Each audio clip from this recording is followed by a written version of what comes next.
I'm Joe Danishevsky, and I'm the president of the Democrats of Greater Tucson. Our first candidate is Yolanda Bejarano, and she's a lifelong Arizonan and the daughter of immigrants. She's an activist in the community at all levels, and she's committed her life to supporting Arizonans and lifting up communities too often left behind.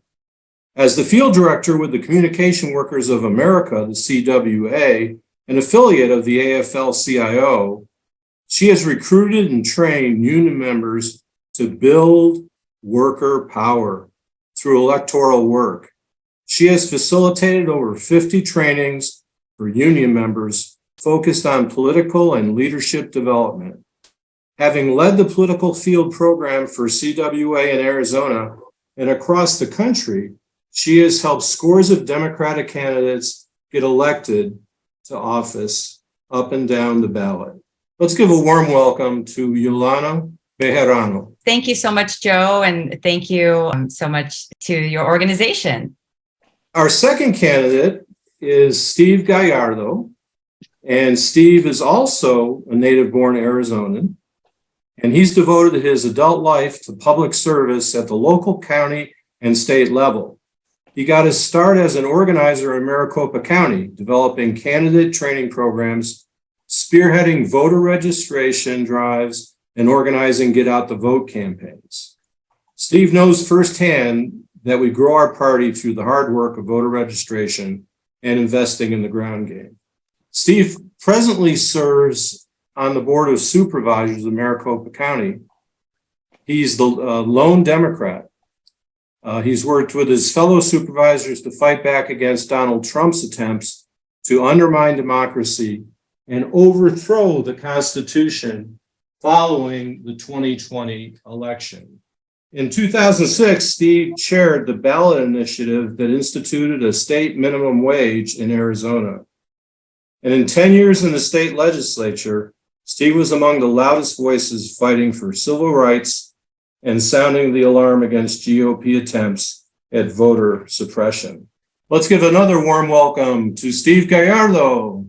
Thank you all for this opportunity to be here. This is truly an honor to be able to offer my name in to be the state chair of the Democratic Party. No doubt, as stated, we've come across two pretty successful election cycles in 2020, sending 11 Democrats to vote for President Joe Biden and Vice President Kamala Harris. I was honored to be one of those presidential electors to be able to cast that ballot. And then we just saw right now in 2022, we did had some great victories, electing a governor, Democratic governor, Democratic Secretary of State, Attorney General, and of course, sending Senator Raquel to the United States Senate for another 6 years. These are all great wins. But now it's time to say, how do we take it to the next level? How do we go into a third very, very successful election cycle?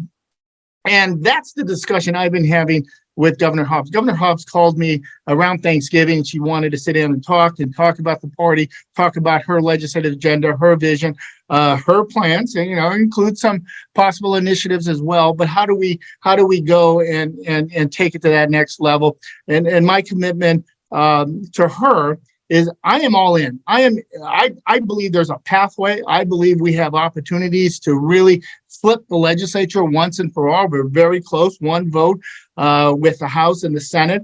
I think it's critical. She understands how critical it is. I served in the legislature. I know how crazy it can get down there, but it's critical for us to have a Democratic majority in both the House and the Senate that's going to work with our Democratic governor to tackle critical issues, everything from water to infrastructure to education, healthcare, the environment, the list goes on.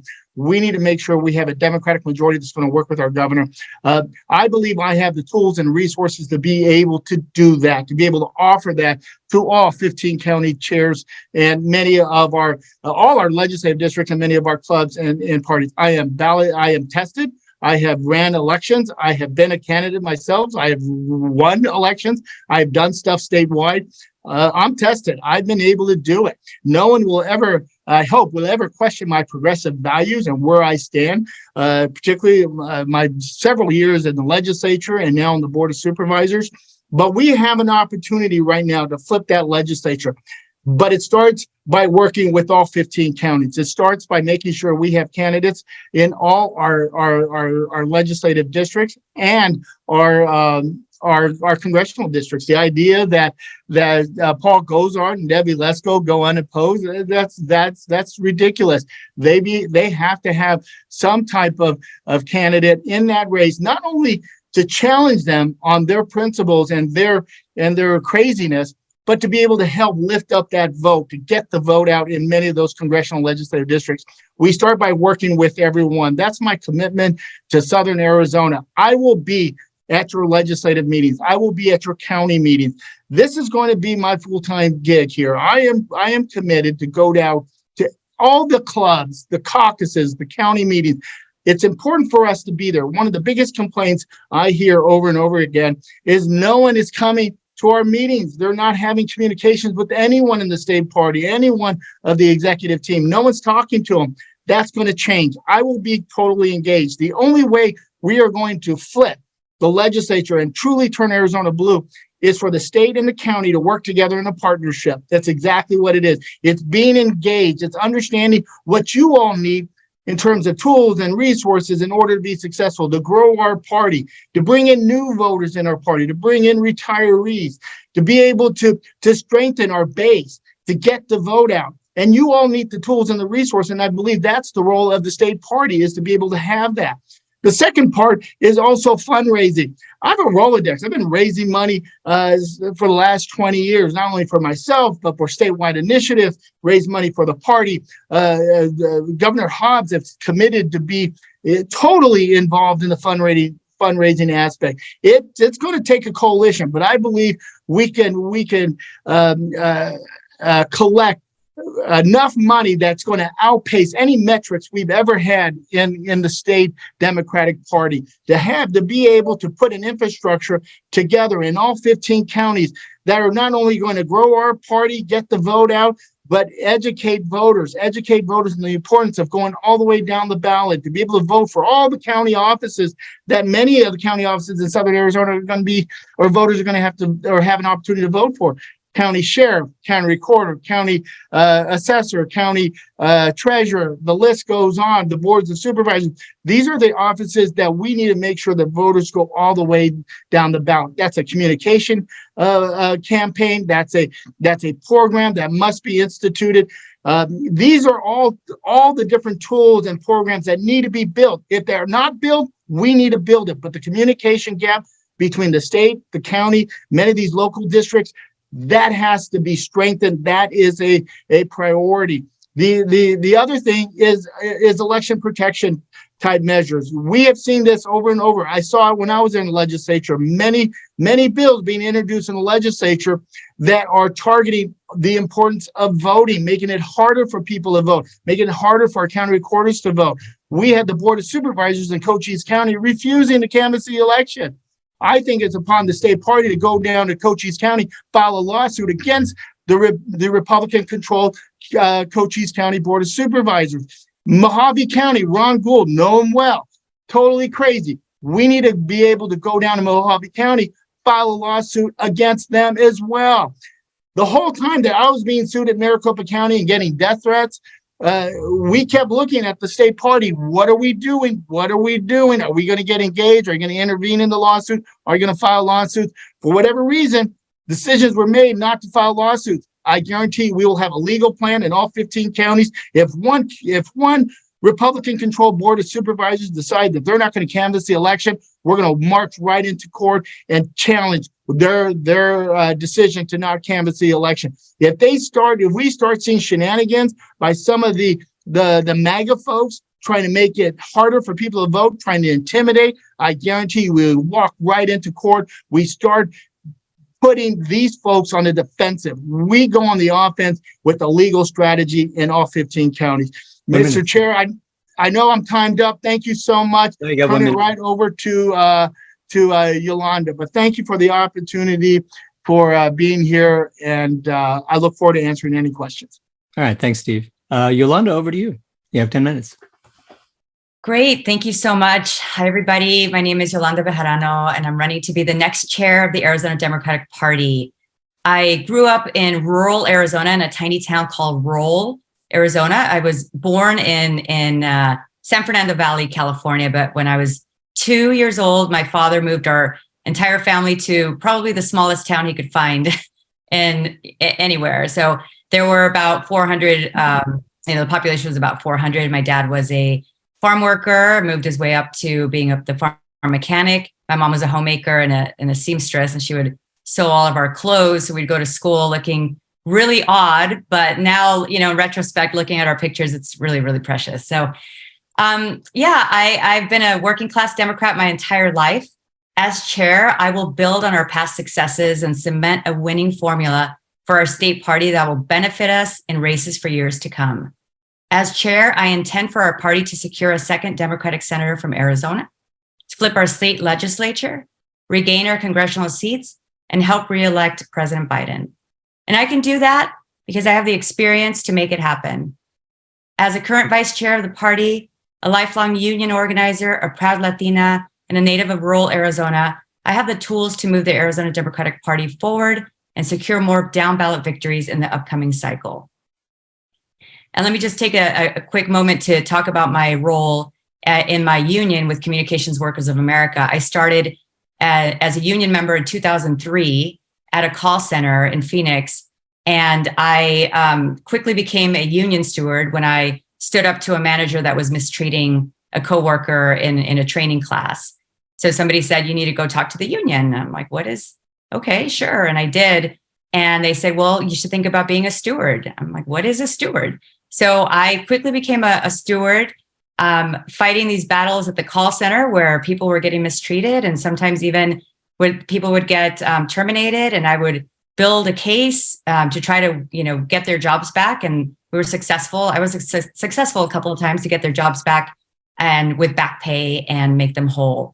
So then fast forward to 2010, the SB 1070 passed, and I could not believe that it was going to be legal to pull somebody over based on the color of their skin. So I started volunteering my time, and beyond the representation in the union, I started volunteering my time and trying to make the connection between politics and power. And I helped volunteer my time to help elect people who shared the same values as I did, that it was fundamentally wrong to pull somebody over based on the color of their skin. So then, they sent me to a training. The union sent me to a political training, and I did really well. And they asked me to facilitate trainings. And these trainings were teaching our members how to win elections and teaching our members how to ask other union members to contribute to our political action fund, because we needed to pull our money together to be able to make contributions to candidates that fought for us. So I did that. Kept doing that, and I kept growing and growing, and it was sent to other states like Colorado, Minnesota, Utah, New Mexico, Washington, Oregon. And then in 2021, I was hired as the national field director. And I was hired as the national field director because I have a proven track record of knowing how to build the plans, how to win elections, and how to change the lives of workers and people and the working class and the middle class. So I have the tools to do this. Just this last cycle, I was in during the runoff for Georgia, when that race went to a runoff for Senator Warnock. I took a team of folks to Georgia to knock on doors, and we were successful there. It was too close for comfort, but my organizing goes beyond just Arizona, but right now I'm focused on Arizona. I see an opportunity. So we all know that Arizona Democrats are coming off a successful 2022 election where we held onto our Senate seat and elected Democrats as governor, Secretary of State, and Attorney General, among others. While this is a notable success, I believe that we must emphasize down ballot races and take control of the state legislature in 2024. This has to be our number one priority. So how do we do that? We organize in communities across the state to highlight our Democratic achievements. We field candidates in every race. We invest in down ballot candidates. and hold Republicans accountable for their dangerous rhetoric. I will expand on the legacy of Chair Téran and the party's experienced staff. As someone who grew up in a rural town outside of Yuma, I've seen firsthand how those who don't live in big cities can be shut out of the political process. So as a result, sometimes opportunities are missed and races are lost, but that will change when I am chair. I'm honored to have the support of several prominent Democratic leaders and elected officials, including U.S. Senator Mark Kelly, Secretary of State Adrian Fontes, Attorney General Chris Mays, Congressman Greg Stanton, Congressman Ruben Gallego, Congressman Raul Grijalva, Congresswoman Ann Kirkpatrick, and I just received a call from Congressman Tom O'Halloran that he is supporting me. So they see in me someone with the know-how and determination to make sure our party is firing on all cylinders and delivering for our voters. So thank you so much for your time. I hope you will support me, Yolanda Bejarano, for Arizona Democratic Party Chair. Thank you. Well, you still have 4 minutes left if you want to keep going, but otherwise, we can have a period of rebuttal for each of you if you would like. 2 minutes if there's anything that the other side said that you Okay, let's get right into the questions. I want to hear from you all. Well, we do have a couple questions to lead off. So, Larry, would you like to ask your question? I don't think Larry's on yet. Okay, well, I'm going to go ahead and ask my question. This is for both candidates. What 3 specific steps will you take to ensure every legislative seat will have a Democratic candidate? Want me to go first, Yolanda? Sure. You guys. Steve, why don't you go? Okay, yeah, love to. Thank you. One of the most, how can I put this? I'm trying to be concerning things I've learned going around talking to rural and southern Arizona is the lack of communication. That cannot happen. You got to have communication with your county parties, your clubs, your caucuses. You need to be able to identify candidates. That is must. Communication is must. The state party has to be there. This isn't a state party versus county. This is working together in partnership with partnership of the counties, the legislative districts, as well as the clubs and everyone engaged. You've got to have that communication to start identifying candidates. And what we've learned, or what I think Republicans have learned, the quality of candidates matter. We need candidates that are going to work hard, that have the ability to raise money, to have a good message. We all know, I mean, we're all, for the most part, politically engaged. We understand what it takes in order to run for office. I know I've ran for office at least 20 times, having my name in primaries and generals over 20 times. I know what it takes to be a successful candidate. So identifying candidates, working with the candidates, helping them in terms of knowing what to do. I spent 14 years prior to being in the legislature at Maricopa County Elections Department, where I was the campaign finance director, working with candidates, holding their hands, but working one-on-one with the candidates, having training seminars with these candidates, but identifying them at first and then working with them. That is key. If we're going to be successful, we need to run candidates in all the different races. We need to be able to really show the difference between Republicans and Democrats. I mean, I've always said this. When you start talking about democratic values, when you start talking about education, healthcare, the environment, water, whatever the issue is, the vast majority of independents and Republicans are going to be able to side with Democrats. They just will. They will. Polling numbers show us that. So let's look at these offices. What are the offices that we didn't run candidates? Congressman Gozard, Debbie Lesko, legislative races that some felt were too red. No, I don't care how red they are. You find a candidate that's qualified. We work with them, finding them, communication, finding these candidates, working with them, giving them the training, the skills they need to. Many candidates are first-time candidates that just don't have the expertise and knowledge in order to really understand what is needed in a campaign. So working with them, holding their hands, we got to have a program that's going to work with new candidates. I hope I answered your question. I was a little all over, but I hope I answered your question. Yeah, Yolanda, would you like a 2-minute rebuttal? Sure. I mean, it begins with listening to the county chairs, to the LD chairs, getting input from PCs, getting input from different organizations, labor unions, casting a wide net and trying to identify and to be able to recruit these candidates that we need. And we have to provide the necessary training. There's a lot that goes into running for office. It's not just saying you're going to run and things just fall into place. There's a lot of work.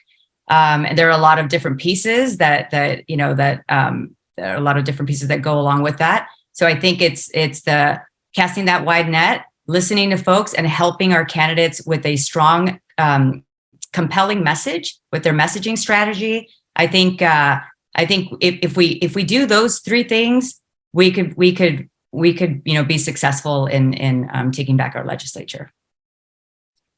Great. I see Larry is with us. Larry Bodine. Would you like to ask your question, Larry? Sure. I wanted to find out what the two of you or either one of you will do to ensure that we really have quality candidates running so that we don't run into situations where, for example, Diego Espinoza in LD 22, a Democrat, won the Democratic primary and then a month later quit to take a higher paying job in state legislature. And as a result, there were no candidates listed on the ballot. And the person who won is a Democrat, thankfully, but she ran as a write-in candidate. How can we prevent fiascos like that from happening? Well, let me go. I have no problem going first. Yeah, you're right. I think one of the things, and we're seeing it more, the quality of candidates work. LD 23 is a perfect example. We should have never lost that House seat. I'm sorry. I know the candidate. I've talked to him. We would always call him, ask him, how's it going? But if you ask anyone that was totally, it's a Yuma district. It's out there in kind of a Yuma small part of Maricopa. But here's a candidate who won the primary and then took the general election for granted, didn't work it. And we lost that Democratic seat to a Republican. That can happen.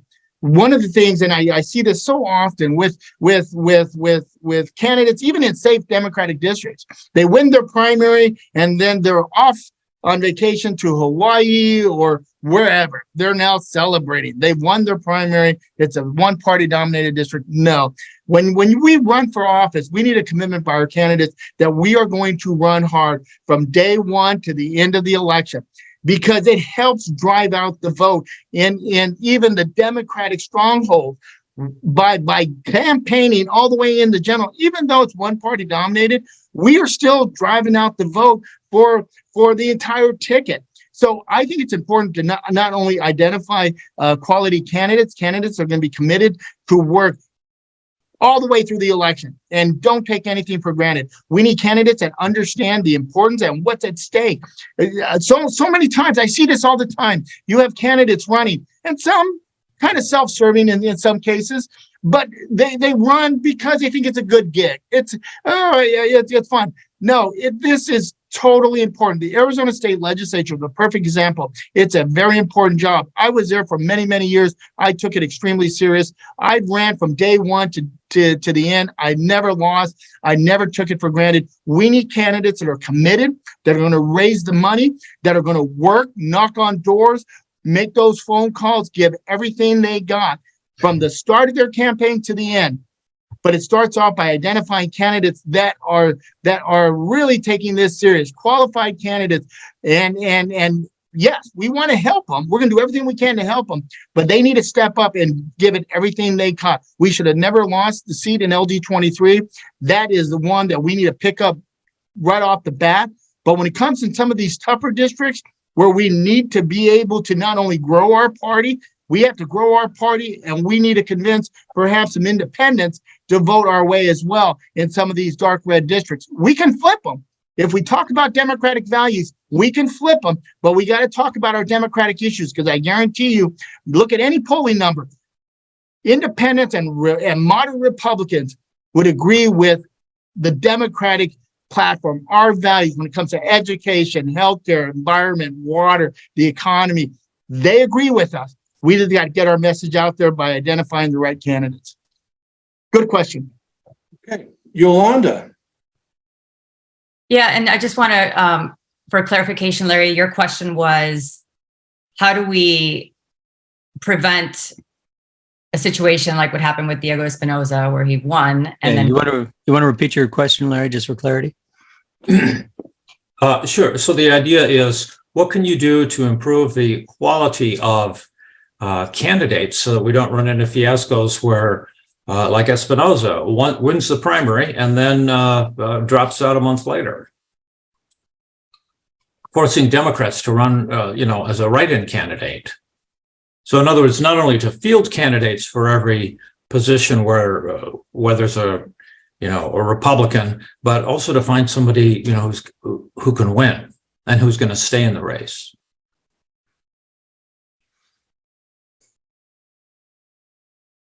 You're muted, Yolanda. Yeah, she muted herself. Oh, There there we you go. I muted myself to cough, and then I couldn't mute myself. Oh, we appreciate that. Yes, I'm like, ah. So yeah, that is a really great question, and sometimes people run, I would argue, for their own self-interests and not for the interests of their constituents. How do we prevent that? How do we manage that?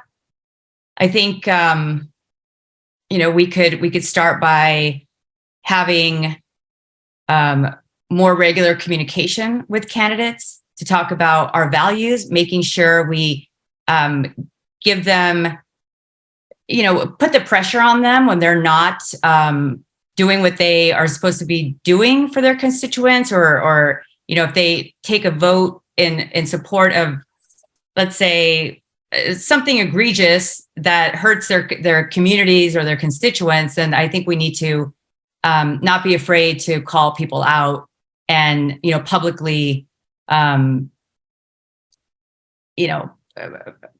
flag for them and for their constituents that this is not going to be tolerated, that this is not part of our democratic values. So I think maybe perhaps something like that might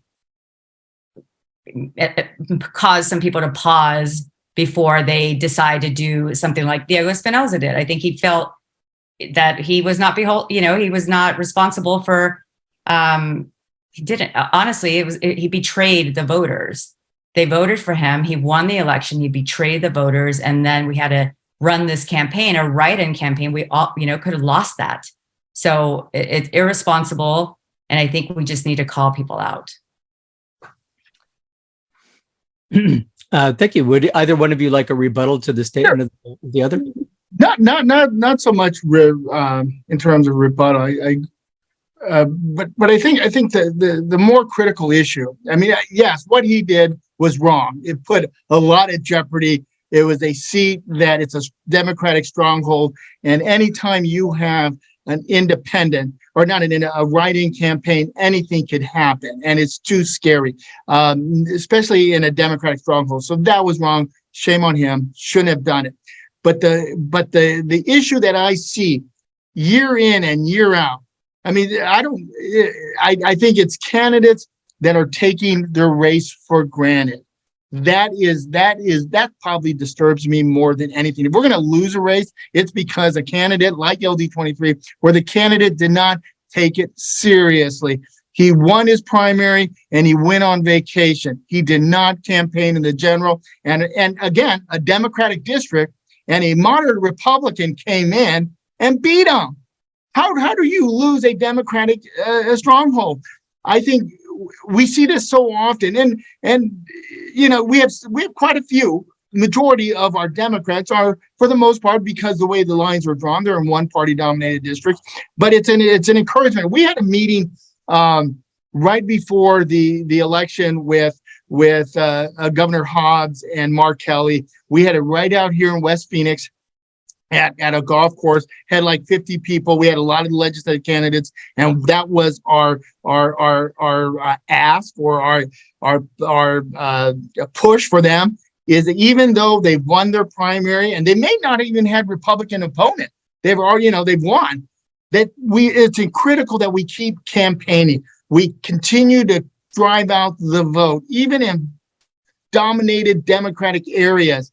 We got to continue to work from day one to the very end. You cannot take anything for granted, even if you don't have a Republican opponent. Continue to campaign, because that's how we drive out the vote. You look at some of the lowest voter turnouts, let's be honest, I can tell you, particularly in Maricopa County, they're Democratic areas, and there's several reasons why the voter turnout is unfortunately low, and we got to continue to work on it and drive votes out. But we need to continue to campaign from day one to the end to ensure that every vote comes out, because every vote matters. And it's not just Maricopa or Pima, it's across the state in all 30 legislative districts. So that would be the more critical issue, is these candidates have to campaign from day one to the very end and take nothing for granted. And these are the conversations that the state chair, and I welcome these type of tough discussions. I've been in their shoes. I've been in those campaigns. I know they're hard. I know they're tiring, but they got to continue on to the very end. Yoli, would you like a minute or two for a rebuttal on this issue? Sure. I think it goes beyond just, saying that they were not, that the candidates take their race for granted. I don't think it's that. I think it's, I think there are people that, again, are serving their own self-interest for whatever reasons, whether it's for other, it's a stepping stone to go to another, position, whatever it is. And I think it's not just the taking their race for granted. I think it's there are fundamental issues with how some folks think running for office or holding a position is, it's beneficial to them, not to their constituents. So I think it's not just the taking something for granted. I think it's just they're not challenged in their in their values, and they sell an idea that they're Democrats, and here I'm a Democrat, I'm on the ballot, and I believe this, and this, and then they go off to the legislature or wherever, and they start voting against these values, and and people are busy and they're working and they don't have time to look at every single vote. So I think it's something that we need to just call out more. It's time for my question. I'm hearing a lot of agreement, both in style and approach and philosophy here. I'd like to hear from both of you some contrasts that you have noted during this experience between your campaigns, and draw a line under those things for us. 2 or 3 issues or approaches that you think really distinguish your 2 campaigns. And Yoli, I'm going to let you go first this time. Sure. I would say, my idea on growing the party and winning these elections is, and this has worked in my union role, is organizing from the ground up, from the bottom up. You organize from the bottom up. You cannot do this top down, pushing your ideas down. It doesn't work. It may work if you, for a little while, but you really have to spend time with people. You really have to organize them. And what that means, people throw the word around a lot, but organizing really what it means, at least to me, is bringing in people who don't already agree with you. And then you do that by building a real relationship with them. We cannot just go to people a couple of months before an election and say, vote for a Democrat, it's going to change your life. Because people at the doors, what they tell me, and they've been telling me this for 20 years, my life, it has not changed. My life has not, I'm still struggling. I'm struggling to put food on the table. The schools are a disaster. I voted for Democrats. It's a mess. We're being attacked from everywhere. So I think it's, I think it's organizing, talking to people, listening. I think is one of the big differences that I've noticed. Listening and really deeply listening. Also, I think relational organizing, using different tools. I have the experience of using all these different tactics that have proven to work, like relational organizing, like deep canvassing. So I think that's one of the main differences. I have the experience in trying out new things and reaching out to voters. That's one thing. The second thing is I'm bilingual. I'm fluent in Spanish. I can talk to folks like my parents who were not fluent in English. And I could, but they became citizens and they were able to vote. There are a lot of folks like that. So I can talk to them about their families, about their futures, about the vision, what they want to see for their families in their language. So I think that's a major differentiation between me and Steve. All right. Thank you. You actually have some time left if you want to highlight anything else. You good? You're welcome. Siri says she's welcome. All right. Steve, why don't you give us a couple of items that you think contrasts between you and Yoli? Sure. Let me first start off by saying that, because you kind of hear, I heard this the other day. Oh, there's by one of the reporters at the Capitol say, oh, there's a rift within the Democratic Party. No, there's not. There's not. I think at the end of the day, we're on the same team. We're all one big family. And we're going to work to really turn the party around. We just have different visions and different ways of doing it. I can tell you the biggest, first and foremost, is just experience. I mean, I don't use talking points. I don't use memos. I don't use that. I speak straight from the heart. I wear my beliefs on the sleeve. I've had the experience. I've been doing campaigns. I've been in politics much longer than she has. Ran for just about every office you can possibly think of. I know what it takes to win elections. I've ran statewide initiatives. I know what it takes to win. I've been on presidential campaigns. I was a presidential elector because I was a presidential campaign. I've done it all. But I think it's important. I think one of the biggest difference, and I hear this all, I'm an organizer. Well, we're all organizers in some respects, but it's more than just an organizer. The chair of the state party is an administrator. It has different stools, different legs that you have to be able to do. One is being able to raise money. Done it, have a Rolodex, been able to raise money for statewide initiatives, state party, done it over and over again, even myself. So I think that's fundraising is one, is being able to identify and listening. I don't know about this top-down thing, never heard of it.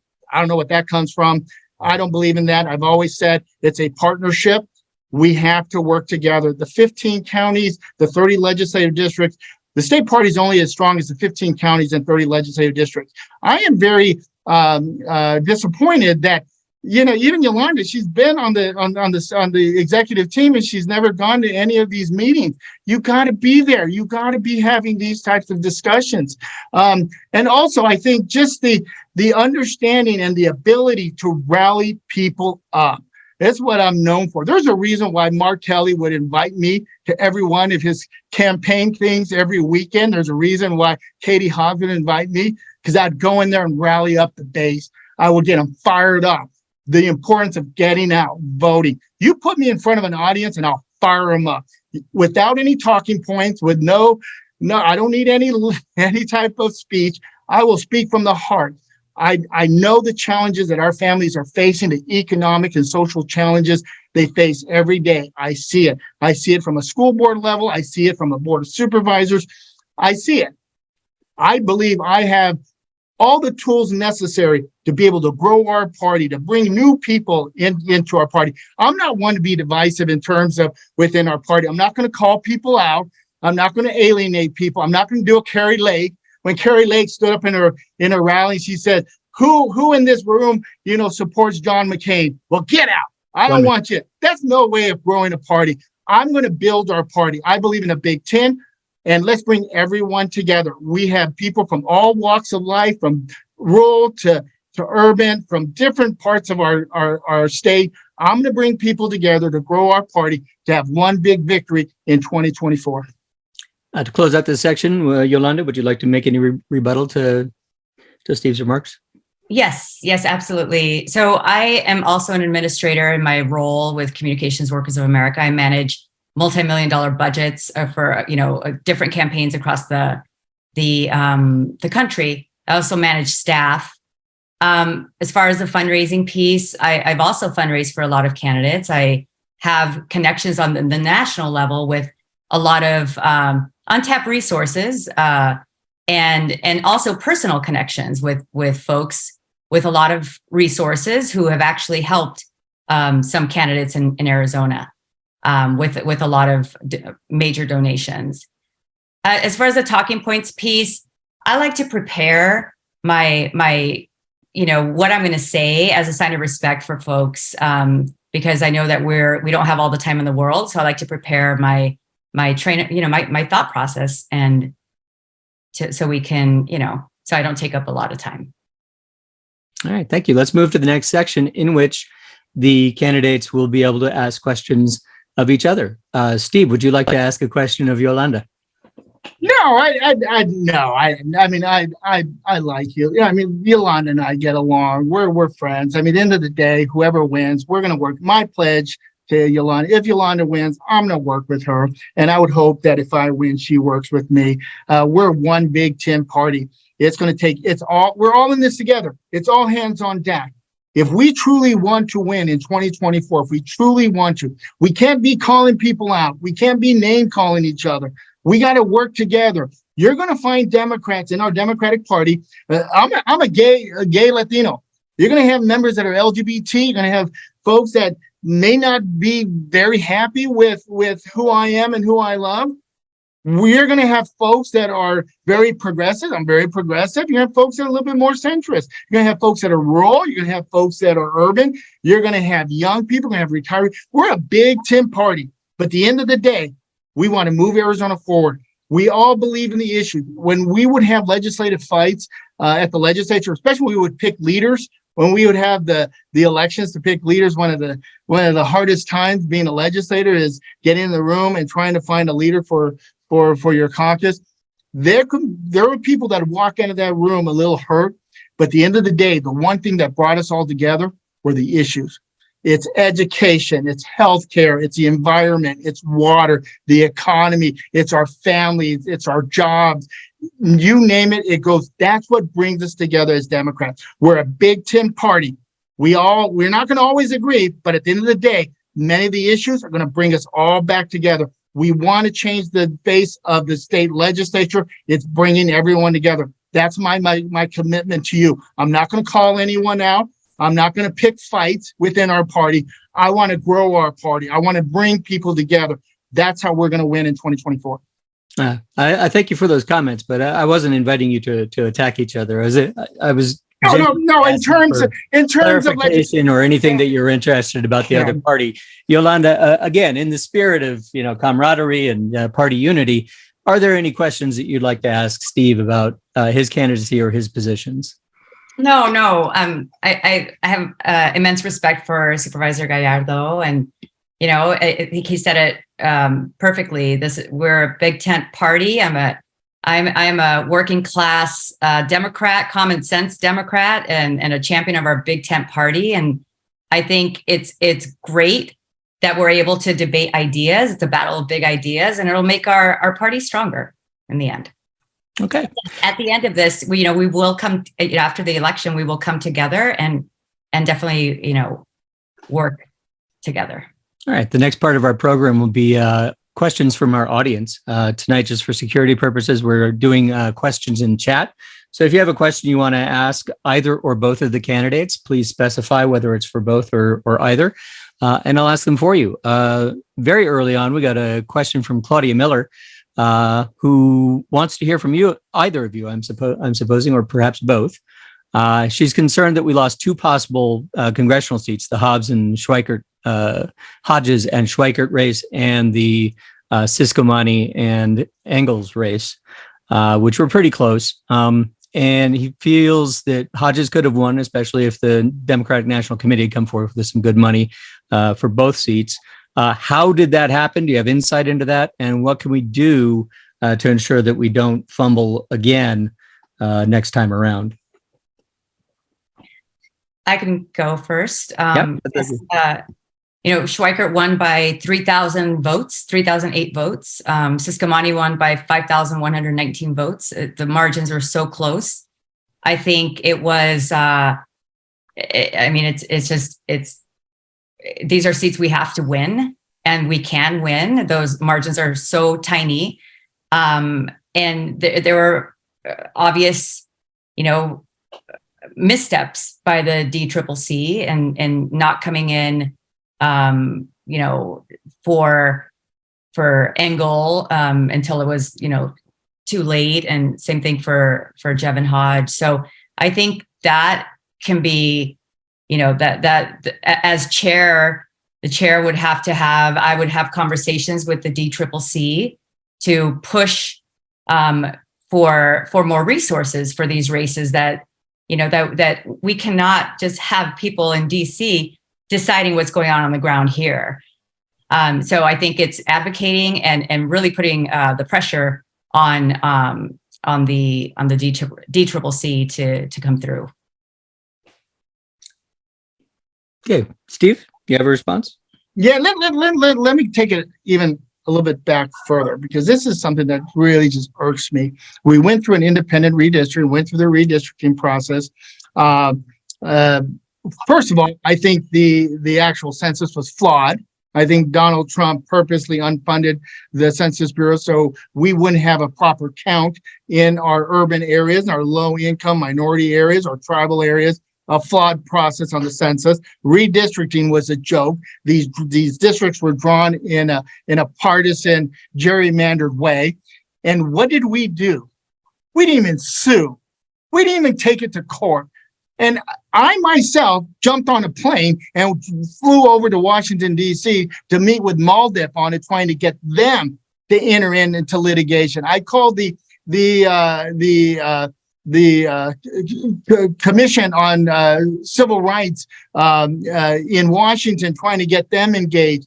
We need to have a legal strategy that fights back. When the independent redistricting pushed out this gerrymandered partisan map on legislative and congressional members, we should have sued. That being one. I think when it comes down to actually funding, the DCCC made a mistake. They spent $4 million. Do you guys know how much they spent? $4 million in Congressman Stan's race. And I get it. They try to pick where the areas that they want to fund. They put $4 million, I believe it's four, it could be a little bit off, around $4 million in Congressman Stan's race. They could have taken some of that money, put it right into Jevin Hodges' race, and that would have been a solid victory. It's unfortunate. They made the mistake. It's my understanding, talking to Jevin, that I don't think the DCCC is going to underestimate any Democrat in that congressional district. I think they're going to be all in. But here's the bigger fight, and this is the discussion I had with Governor Hobbs. Is Governor, we all know how this works, guys. We all know. You have these big national donors. We saw it this time. They came in, they said, we have $20 million we want to put into Arizona. However, we're going to earmark it. One, they said, we're going to bring in our own people to do it. And then we're going to earmark it by only putting our money in this area, this area, this area, and this area, and that is it. These are the tough conversations I believe Governor Hobbs needs to have with many of these major donors, saying we understand their mission, their strategy, their desire, but we are working on all 30 districts. We're working with all congressional districts. We need to make sure that we drive out the vote in every corner of our state. Every vote matters. It doesn't matter if it's a small rural county or a large urban county like Maricopa County. Yes, I get it. Okay, yes, I get it. Maricopa, Pima County, big numbers, a lot of voters. The guys spend a lot of money here, but we cannot forget the other 13 counties across the state of Arizona. These are big discussions and hard and difficult discussions we got to have with national donors. The money's coming. We just have to have the tough discussion with them. Thank you, Steve. Larry Wagoner, who is, I don't know if he's still the chair of LD17, but he was the chair. LD17, you got it. And that was a difficult district for us, and we came very close to capturing some key seats there. And he wants to know, Steve, specifically, you say you're attested, but what have you done to help the party in the past 2 years? He's directly questioning, your involvement over the past 2 years. Oh, you bet. No, I have been engaged in mostly the county parties here, state party. When they would ask me, I would definitely help. this particular election, I was not on the ballot. I was a foot soldier in this one. I traveled across the state. I was a surrogate for Senator Kelly. They literally would ask me almost every weekend, come speak. Governor Hobbs did the exact same thing. I have a regular meeting right here with political leaders. This is where, I don't know if y'all, they actually took a page out of my playbook, and that is the tour, the political tour that Senator Kelly did, and as well as Governor Hobbs. And it's something that we have done. It's actually a page out of DeConcini's playbook, but I always use it. We use it for Napolitano, and we actually do a tour of the county or the state. We did it on presidential campaigns. We did it with John Kerry as well, where we organized a tour across the state of Arizona. We started, I want to say, in the town of Guadalupe, worked our way into Yuma, Lake Havasu, Bullhead. I think Jack Jackson Jr. at the time took it to Coconino County, Flagstaff, and then Navajo. But these are the things that I have always done to help the bigger ticket. We did the tours. I've always been a surrogate. It's one of my strong points is speaking. I have no problem speaking in public. I have no problem giving that rah-rah, firing up the crowd. Anytime that they needed help in terms of, at least on Maricopa County, there was like two or three times that they've asked me to provide food for the entire Maricopa County Precinct Committeeman delegation, which is a good 2,000 people. I was able to go raise the money just so they can have lunch for those. We did it in no, it had to be the state party, because we did it in Yavapai County, and I did it here in Maricopa County, twice in Maricopa County, one in Yavapai County. But nonetheless, provide food. I'll do whatever they're asking me to do. I'm a foot soldier in these fights. Let it be organizing, creating these tours, or let it be just a simple fundraiser to help pay for something they're doing. I'm a foot soldier. You ask me, I will get it done. You ask anyone in the party what they think of my help, let it be in the county or even at times the state party or any of the statewide campaigns. I don't think they'll ever give you a bad comment. I hope they don't. Yoli, let me give you the opportunity for a rebuttal there, if you wish. I mean, I've fundraised into the party. My own personal money, also helped bring money from donors into the party. I think helping candidates, I know that that's not the question, but helping, like, for example, Congressman Tom O'Halloran, I organized a town hall for him in Casa Grande about, the subject was on rural broadband expansion, which is a, very important topic. Internet should be just like, just like water. It should be something that everybody has. And so in order for children and for people to sometimes see a doctor, they need to have a strong internet, reliable connection. So we did this thing for Congressman O'Halloran, and he brought somebody from the cabinet, president's cabinet, and we did this event. It was amazing. And we got the front page. We made the front page of the Casa Grande newspaper. And it was to help him and to show people there that Congressman O'Halloran was working so hard to get them broadband, better internet connection. So I do things like that across Arizona in an effort to help our candidates that we're putting in the work, and help electeds that are putting in the work to make life better for Arizonans. Thank you. So we have a question from Corinne Cooper, a longtime activist here in Arizona. Most of us probably know her. She asks, I live in one of the several majority BIPOC LDs in Arizona. She wants to know either or both your plans to increase registration and turnout in our minority majority districts.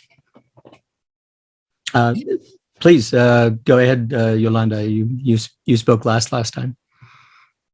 Yeah. So, how do we increase voter turnout and involvement in BIPOC communities? It goes back to the investing and allocating resources on the ground, making sure we're there with events on I have a vision that every single month we're going to be in communities, in targeted communities, to get out, to lift our to bring up our voter registration numbers. I will say that it is very difficult to do voter registration. I'll share a quick story. When I first started volunteering for candidates after SB 1070, this band came into Phoenix called Mana. They're a big Mexican band. They sold out this big arena, gigantic arena. I don't know, there were however 20,000 people there. And I thought to myself, well, I'm going to register, a couple thousand people to vote at this event. And the band was also on board with the voter registration. They even said it from the stage. I registered like 14 people because people, they're like, it doesn't matter. Voting doesn't matter. They're mostly Latinos. And I was so shocked. I could not believe that there was this major disconnect. I'm talking to folks like saying, do you know that this is what's happening now? They're going to be able to pull you over or pull your parents over. And so I think it goes back to this responsibility that we have in over communicating, and just repetition, letting people know what is happening, what is going on, and how it affects their families. I think Republicans do a really good job of connecting to people's hearts. And, but they use fear. They say they're going to come and take your family away. They're going to do this. And Democrats, I think sometimes we talk about policy and we're up here in our heads. So we need to do a better job with our messaging. And so our messaging strategy needs to be one that talks to folks, that connects with folks. And it can't just be, it can't just be at the very end when we need somebody's vote. It cannot be. It has to be a long-term strategy of building out and building real relationships with people. Thank you, Yoli. Steve, your response? Oh man, this is issue number one. A quick story. I coach a baseball team. I have a high school baseball team, and President Obama this past election came to their school, and my entire team were sending me a message saying, "Coach, I'm not coming to practice. I'm gonna go see Obama." I said, "Go for it. Go do it. It's a once in a lifetime. Go hear him speak." It was the weekend right before the election. But when I asked these same high school kids why they were going, the next day when they came back, they were telling me about the speech. But the other question they had was, why was he here? Why did Obama come? They had no idea it was election time. That's shame on us. We need to do more in educating our young people. One of the things, we need to get down to the root cause. And I love the concerts and all them. They're great. Okay, it rally people's up. But if we truly want to grow our minority majority districts, we want to get people out, we need to really get to the root cause. We need to go in and we need to do door by door stuff. We need to be able to go in and talk to people. One of the things that we've done in our high schools, I haven't done this since COVID, but we would do called 18 and voting. We'd go into these high schools and we would have rallies with our high school students and talk about the importance of voting, talk about why every vote counts. You start talking to them at that age. Kid voting is gone. We need to engage the young people. We not just hire, drives me crazy. We hire all these young kids to go out and door knock, and then when the election's over, we shoo them away. We don't see them for another 2 years. No, we got to engage them, get them involved in our party, get them involved in politics, let them know why civic and political responsibility is so important, but it starts at a very young age. Kids voting, going door to door. We did it with COVID. We can do it with voting. We got to tear down the barriers that keep poor people from going out to vote. They don't have the transportation. They may not have the ability to get off work. We need to tear down those barriers, give them the opportunity to vote, but it takes one house at a time. It's a long process, but it's the only way we're going to be able to drive out voter turnout in some of the poorest communities in our neighborhoods, the ones that face tremendous challenges. But it's one voter at a time. Cesar Chavez grew the Farm Workers Union one worker at a time. We need to look at all our neighborhoods, door to door, work them one at a time, but we got to focus on our young people. Let's start getting them engaged at a very young age. Thanks, Steve. We have a question here from Santa Clark, who is a very special lady who is running a very difficult campaign in LD19 this last time around. She questions how much, and I guess this is to both of you, how much are you prepared to help candidates running in MAGA red districts? I ran in LD19 and got zero help from the party. In fact, Charlie Fisher said he would offer no help because it was a DOA type race. Yet Sierra Vista just elected a Black Democratic mayor. And I got to say, if you saw somebody like Santa in the field, people responded very, very positive to her. And it's a building process. So I want to hear from both of you how we can better support people in our least competitive districts. Let's start with you, Steve. Thank you. This was question number one that we had with Governor Hobbs too when I first met with her, is we need to be able to run candidates in all our districts. Yes, we want to be careful on our monies, but we got to support our candidates in the reddest district. We recalled Russell Pierce in a red district. We can do it. We can do it. I've done it. I've been there. We can do it. We need to be able to offer the support, the tools, and the resources that many of these courageous candidates that know it's a very tough uphill battle, to give them everything they can to be able to make a difference. Because at the end of the day, these candidates that are working real hard, even if they fall a little short, they have helped the entire ticket.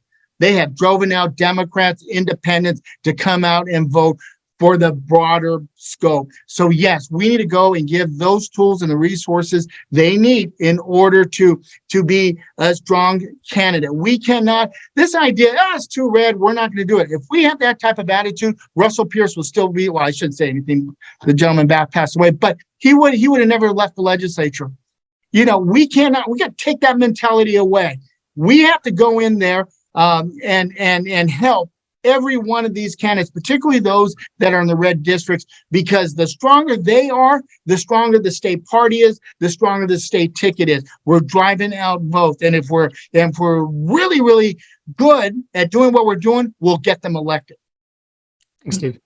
Yoli, what's your response? Well, first, thank you, Sandra, for running. Thank you so much. I would say, we could offer candidate training and support, more coordination with the coordinated campaign, and be able to steer candidates towards good consultants to be able to help them in their races. Right. Let's move on to Bonnie Heidler's question, our former chair of Pima County. She says, as an organization that hundreds of thousands, if not millions of dollars runs through, how will you make the organization more professional and assumingly more accountable for that money and how it gets spent? Yoli, you want to start? Yep. Yes. So first, we need to do an audit of our current practices. And once we have that, the holes will be easier to identify.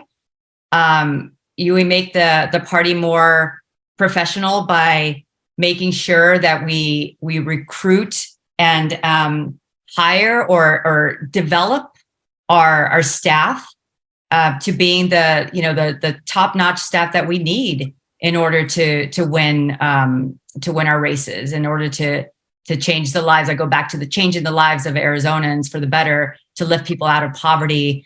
So I think there are a couple of different things that we do, but it starts with an audit of our current practices to find out where our gaps are. Thank you. Steve, you want to respond? Excellent question. And keep in mind, the vast majority of the money doesn't even come through the state party. It doesn't. Let's be real. It doesn't. You have the labor table, you have the Arizona Wins, you have all these folks, and you have the outside dollars, you have the DCCC, Legislative Campaign Committee. You have so many different groups, but it goes back to coordination, communication, working together, bringing people together. It goes back to having hard discussion. This is the discussion I had with Governor Hobbs. I know how this works. I've seen it happen so many times. You're going to have the big donors. This is the presidential year. Arizona's ground zero here. They want our 11 electoral votes. We welcome the big donors to come in and help turn out the vote. But these are the discussions we got to have to make sure that they're spending the money, not just in certain earmarked areas. We need to be able to spend in other areas as well. We need to be working with the labor table. We need to be able to work with Arizona. We need to work with all these different groups to make sure we're coordinating together, that we're not overspending each other, that it's a team sport here. Everyone has a job, but it takes coordination. It takes the ability to know how this works, where the funding is coming from, who's in charge of the funding. All this is experience. This is the stuff I've learned over the last 20 plus years. This is how you move Arizona forward. And this is why I believe that we have a pathway. We have a pathway to victory, but it takes Governor Hobbs. It takes a strong, experienced chairperson to be able to understand where the funding is coming and how it all works. But yeah, you're right. We want to make sure we spend and have the maximum strength of every dollar. We don't want to waste dollars. We want to make sure we are moving the Democratic Party forward and we are having victories with those dollars. I see a couple of questions here that I can combine. And basically the thrust is, how do we get more money to our LDs to support those legislative candidates? And what kind of plans and promises can you make to send that money to the local LDs to help them win? Steve, you want to start? Sure. So when I was in the legislature, this goes back, this is the creation of the Legislative District Campaign Committee. I'm thinking everyone understands. It's kind of like the DCCC, but for legislative races. Mm-hmm. There was a few legislators that were not happy with the priorities that the state party was doing on the coordinated side. So they said, well, we're going to create our own legislative district campaign committee. And they did. I don't want to debate the merits because at the end of the day, it's still here. What we ended up doing is moving monies from the state party to the Legislative District Campaign Committee. Prior to the Legislative District Campaign Committee, we were all raising money for the state party. We'd have a big dinner. We would raise money for the coordinated campaign, and that's how it was done. We created the Legislative District Campaign Committee. It's a separate entity with a separate board, separate leader. Dr. Myers, I don't know if you're all familiar with Dr. Myers. He was the one that really kind of organized it, put it together. But we need to really have a strong discussion with them and how that is being operated. It's a partnership. It's underneath the Democratic umbrella. We have the same goals, electing Democrats, but it's a separate arm. But we got to have those tough discussions. They're going to have money, and we're going to have money as a state party. There's going to be outside money. It's how do you coordinate all them together to ensure that every district has the tools and the resources they need in order to be successful. Even some of those districts that some may claim that are too red. No, let's try to do what we can, because at the end of the day, it's about voter turnout. It's about the big ticket. It's about driving out voters. It doesn't matter if the Democrats are in a red district or a blue district. We want them voting, and that's part of the strategic plan that we got to have in place. But it takes a discussion like with the Legislative District Campaign Committee to have them involved. Thanks, Steve. Yolanda?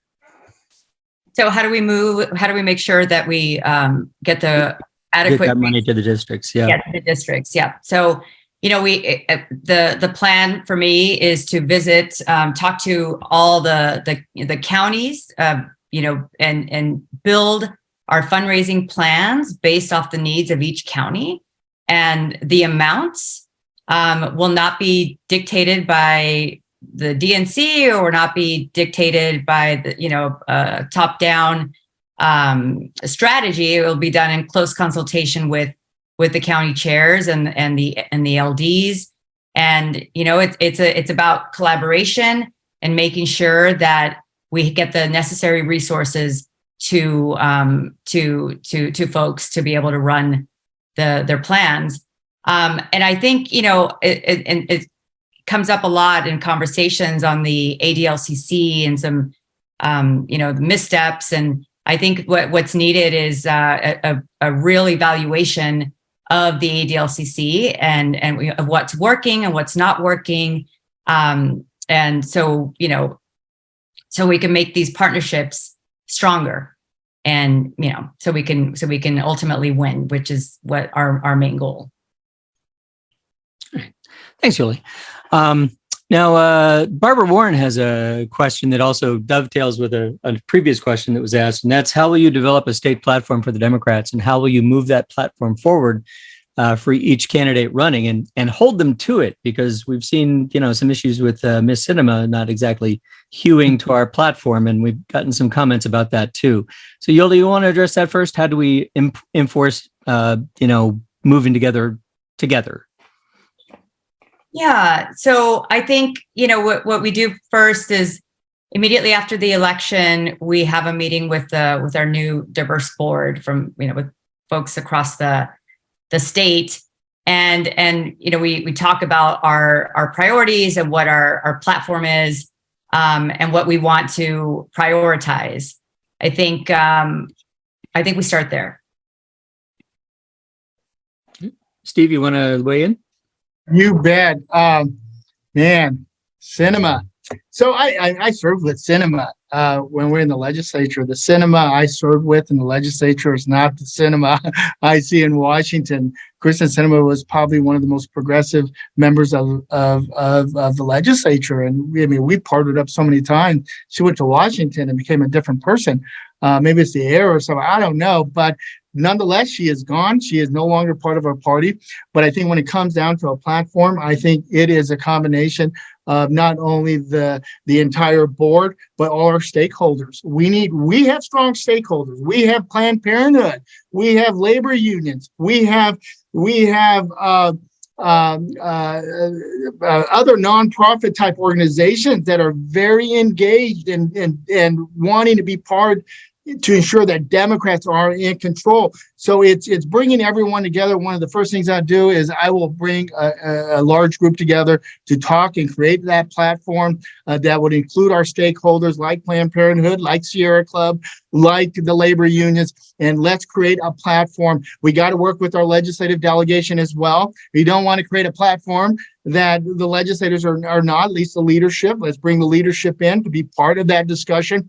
But it's no different than how the DNC does it. When we go, I don't know how many people have been to the national convention. It's everyone coming together, and when we work on a platform, no different. Is bringing everyone together, including our stakeholders that are our partners. Let's call them partners, not stakeholders. I'm gonna call them partners. Planned Parenthood, labor unions, Sierra Club, many other environmental groups, as well as some of our legislative leaders to create our platform that we can all campaign on in 2024. Thank you, Steve. There's an ancillary question from Barbara Warren about this. She also wants to know what issues you feel the Democratic Party needs to be emphasizing going into 23 and 24. Yolanda, you want to answer that first? Yeah, what issues we need to be emphasizing going into 2024. Mm-hmm. We saw with the Dobbs decision, choice will be a big issue, will continue to be a big issue. Voting rights, with the help of, or I would say without the help, with the help of Senator Sinema, we pretty much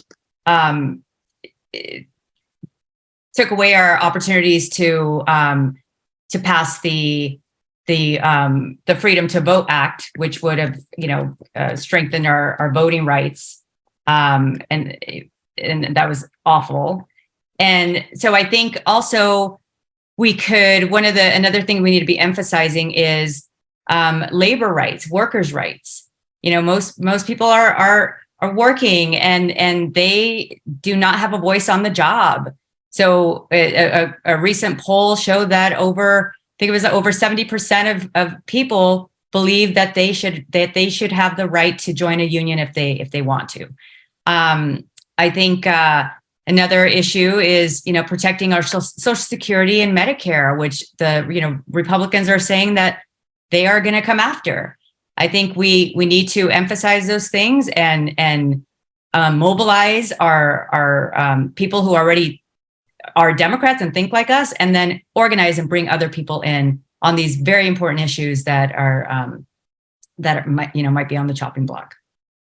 Thank you, Yoli. Steve? Oh, key issues. Everything from water being very key right now that translate across political spectrum. Republicans, Democrats, independent voters want something done with water. Water is a must. That's something we need to continue to push out there. The Supreme Court, definitely. Supreme Court, top billing. I'm sorry. If Donald Trump becomes president again, you think the Supreme Court is that far away? Now we're talking about gay rights. We're talking about contraceptive. These are the stuff that's going to be on the table if Donald Trump is back in the White House, or if a Republican is back in the White House. Supreme Court is key. The Roe v. Wade, the Roe decision. I mean, that is also key. That you look at any poll, the vast majority of voters in Arizona. Well, I can't tell you about the country, but I'd imagine it's similar across the country. But in Arizona, the vast majority of voters, Republicans, Democrats, and Independents, oppose what the Supreme Court has done and support a woman's right to reproductive cares and access to abortion.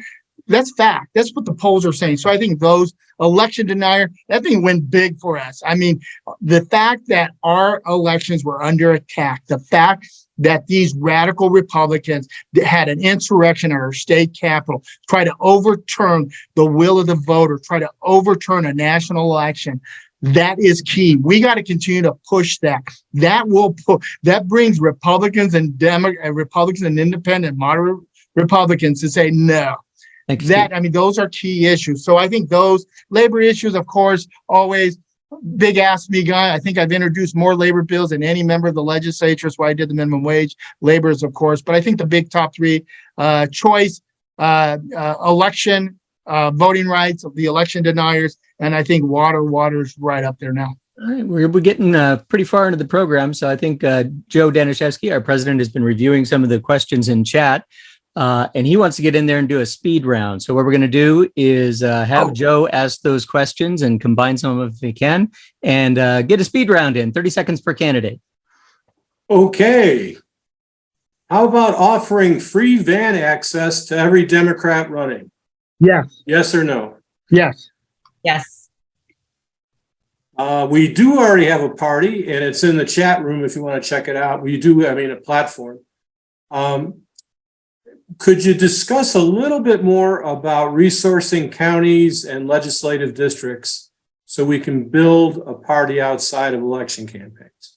Real quickly, 30 seconds. I think it's number one goal is to be able to engage all 30 legislative districts and all 15 counties to ensure that you have the tools and the resources to grow the party. This is how we win. We got to bring in new voters, young voters, retirees, voters that sit on the sideline, bring them in. We got to grow our party. We got to get them out to vote.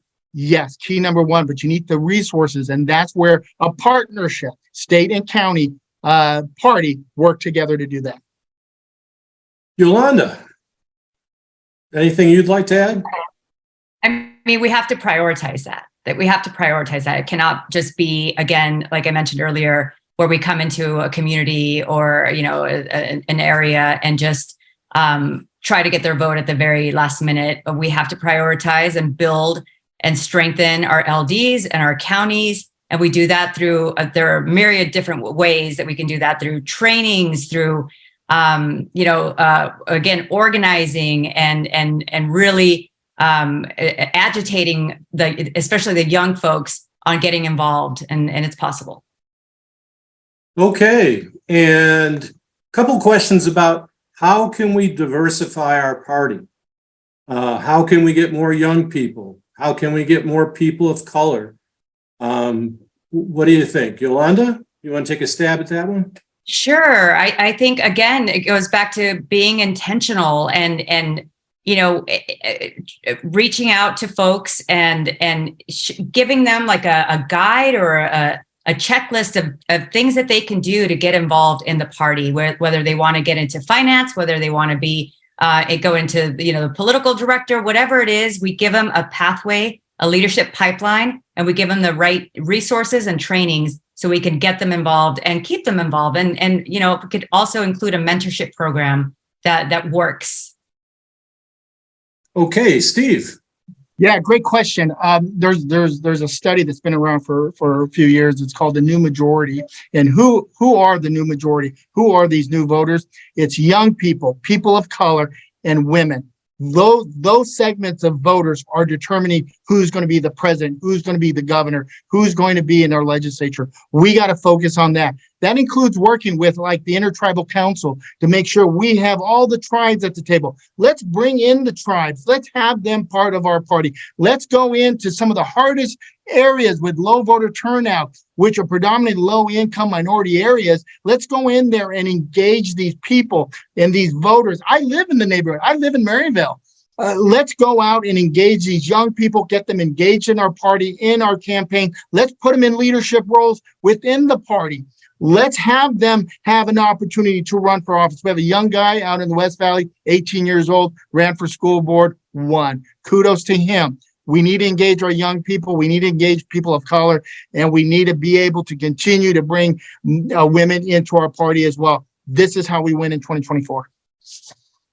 Great. Well, what an awesome evening. Let's have a huge round of applause for Yolanda and Steve. I'm giving everybody the ability to unmute yourself so you can give them all a hand. Oh, okay. Hey, there we go.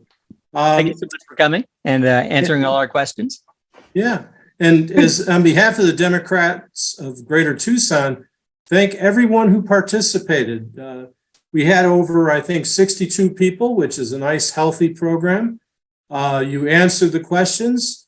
As a proud Arizona Democrat, I'm really proud that you two are running, and we'll work with the winner. So let's keep doing good things. I get a chance to do a little radio show with John C. Scott on Saturdays now, and he keeps asking, what are you guys going to do, and are you doing it? And so everything we talked about today and the candidates talked about today, we need to do. And I think one of the last questions that came through that I thought was interesting is, you know, are you going to resource the legislative districts? I mean, there was the third time the gentleman asked the question. I think that question tells us a lot. Yeah, that was from Larry in 17. Yeah. I think both of you can really, you know, I think you two are going to deliver, and we're going to work with you to deliver. So have a great evening. We really appreciate you. Thank you all. Appreciate it. Thank you, Yolanda. Thank you. Thank you. So just a couple of quick announcements before we exit here. Drinking Democratically is this Wednesday, January 18th from 4 to 6 p.m. That's going to be at Brother John's. And come and meet your fellow Democrats. Have a drink. Enjoy yourself. Next Monday, January 23rd, we're going to have our regular noon meeting, and we're going to have Sam Almy there, who's had time to crunch all the numbers from the general election. So he's going to give us a rundown as to what exactly happened, how various groups of voters broke on the general election, and give us a good overview of how exactly we push back the red wave. Then on the 30th, we're going to have Garrett Archer, a elections reporter extraordinaire. I'm sure all of you are following his Twitter feed, and so he'll be very entertaining. So we'll see you in the coming weeks. Thanks for coming, everybody. Yeah, and Susie, I did do a membership commercial. Oh, thank you. Sorry, I was a little late. That's okay. That's okay. And would you like to do another one? We still have 27 people.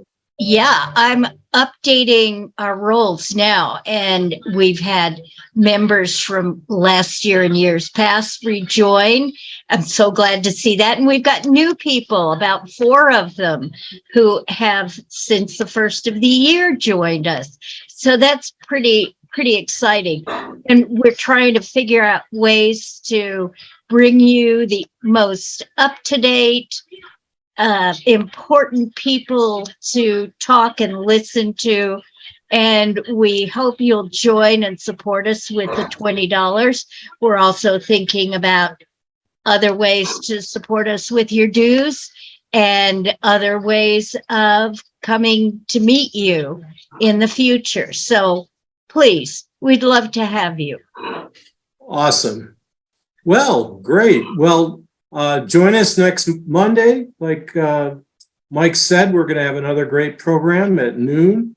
It's like Larry's And, got his hand up quite urgently. You have something you want to add there, Larry? I was just going to say thank you very much for doing this. We've gone out of our way to complete our entire allotment of state committee members. We think this election is very important. We're glad to see that we've got good people running, and it's good for our folks to be able to see them and listen to the responses. And I think you put on a great forum. Thank you. we have a winning group of wonderful candidates. So, okay, well, I think we're ready to boogie. And then we'll see you next week on Monday at the regular time at noon for Sam Alman. Bye, everybody.